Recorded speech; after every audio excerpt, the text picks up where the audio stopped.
In this second video on series and sigma notation, we're going to deal with the following example. So prove by mathematical induction. Alright, we have the sum represented by sigma from k equals 1 through to capital N. Each term will be of the form 1 over 2k plus 1 times 2k minus 1. And we want to prove that this sum, this series, is equal to capital N over 2n plus 1. Now it should be noted, like all induction questions that we deal with, k is a natural number. Now before we jump into the 3 steps of mathematical induction, it's probably worth just playing around with this a little bit and just getting our heads around what this actually looks like if we were to expand it out as a sum. Doing this can be very useful for induction questions. So let's evaluate the first couple of terms, or simplify them at least. So when k equals 1, we're going to have 2 lots of 1, which is 2, plus 1. So that'll be a 3. And then we'll have 2 lots of 1 minus 1. So that will just be 1. So that's what our first term will look like. What about our second term? Well, k equals 2, so 2 lots of 2 is 4, plus 1 is 5. And then 2 lots of 2 minus 1, that's 3. So we can probably see what the pattern's looking like here. All of these numbers are odd numbers. We have 1 on the top each time, and then we're going up in the odd numbers one at a time. And this is going to continue all the way through until we reach this nth term, this capital N. So 1 over 2n plus 1 times 2n minus 1. So by expanding the sigma notation, we can express a new question, I suppose. We can write out what we're required to prove in a different way. So 1 over 3 times 1 plus 1 over 5 times 3. I'm going to cut it there, save ourselves a little bit of time. And for this nth term, I'm going to go back to what's more familiar with us with induction questions, which is the lowercase n. That's just a personal preference. So 2n plus 1 times 2n minus 1, we're required to prove that this is equal to n over 2n plus 1, where n must be a natural number.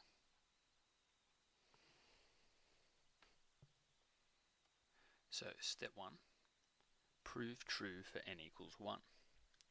Let's start with the left hand side, our series.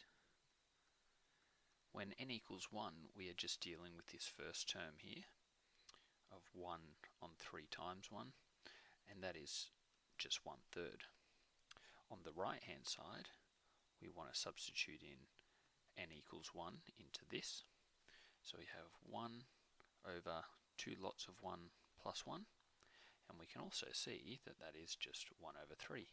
So it's a good start. The left hand side equals the right hand side, and we can say, therefore, true for n equals 1. On to step 2. Assume true for n equals k, where k must be a natural number. So writing out our left hand side, we have 1 on 3 times 1 plus 1 on 5 times 3, all the way until we get to our kth term, which will be 1 over 2k plus 1 times 2k minus 1. And this, we're assuming, is equal to k over 2k plus 1. So that's step 2, which we will try and use in step 3. Prove true for n equals k plus 1. So, like we always do for step 3, let's write out what we are required to prove for this step. In our series, starting from the first term and the second term, all the way up to the k plus 1 term. But let's put in that kth term. So we have 2k plus 1 outside of 2k minus 1, just like up here in step 2. But then we've got our k plus 1 term. Now, we could go and substitute k plus 1 in and do it really specifically. Okay, so replace k with k plus 1. Okay, but let's work some of this out in our head and just save ourselves a little bit of time. So we're going to have two lots of k plus 1, so that's 2k plus 2, but then we have this extra 1. So the first brackets is 2k plus 3. In the second lot of brackets, we would also have two lots of k plus 1, 2k plus 2, but then we are subtracting 1. So we have 2k plus 1 in our second brackets, and just 1 on the top.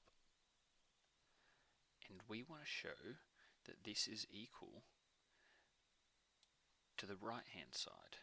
Now, just like before, we are going to take this term, and instead of k, we're going to substitute in k plus 1. So on the top, we have k plus 1, and on the bottom, we have 2k plus 1. So that matches up with what we had here, and that works out to be 2k plus 3. So this is what we are trying to prove. This is what we are required to prove. So let's start with the left-hand side. Now, the left-hand side has this bit here, which is what we see in step 2. And we know that that is equal to this term. So, straight off, let's make the substitution using step 2. So we have k over 2k plus 1, and then we still have the k plus 1 term from this series. So we can't forget that.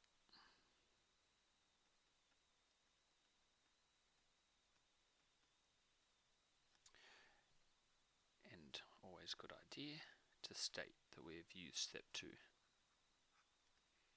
when we do so. Now our aim is to make this equal to the right hand side that we see up here. The right hand side is just one single fraction, so that looks like the way to go. Combine these two terms into one fraction and simplify. Now we notice that the denominator of these two fractions, already both of them include 2k plus 1. So all we want to do is get 2k plus 3 on the denominator of this first fraction. So we are going to multiply both the top and the bottom by 2k plus 3. That will give us our common denominator.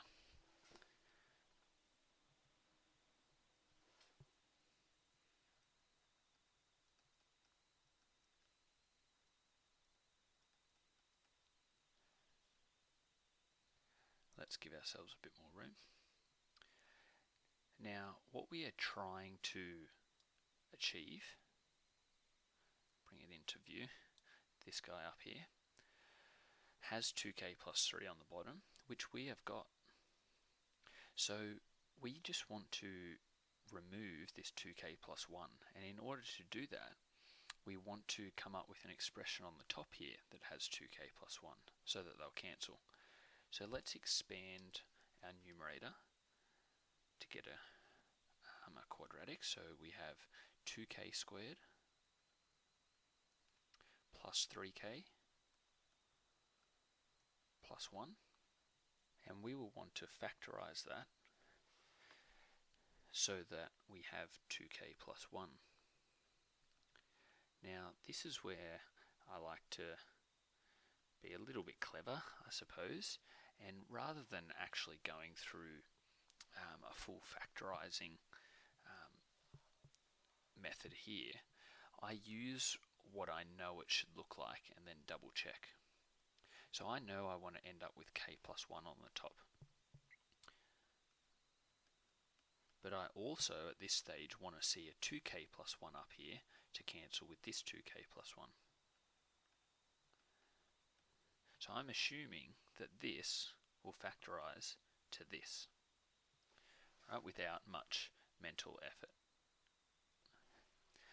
And then off to the side, I would just double check that by doing a quick expansion, because that's easier. So let's do that now. We get 2k squared plus k plus 2k plus 1.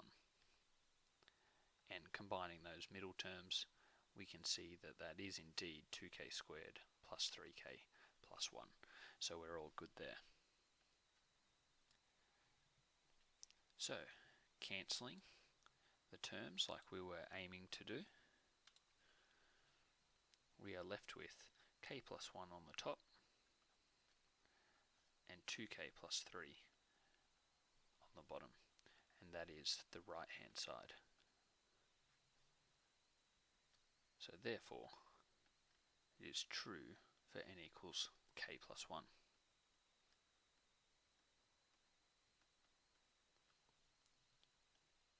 So we can now finish with our overall concluding statement.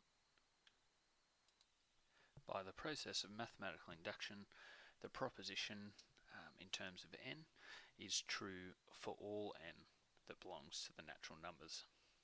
And we're done. Great work.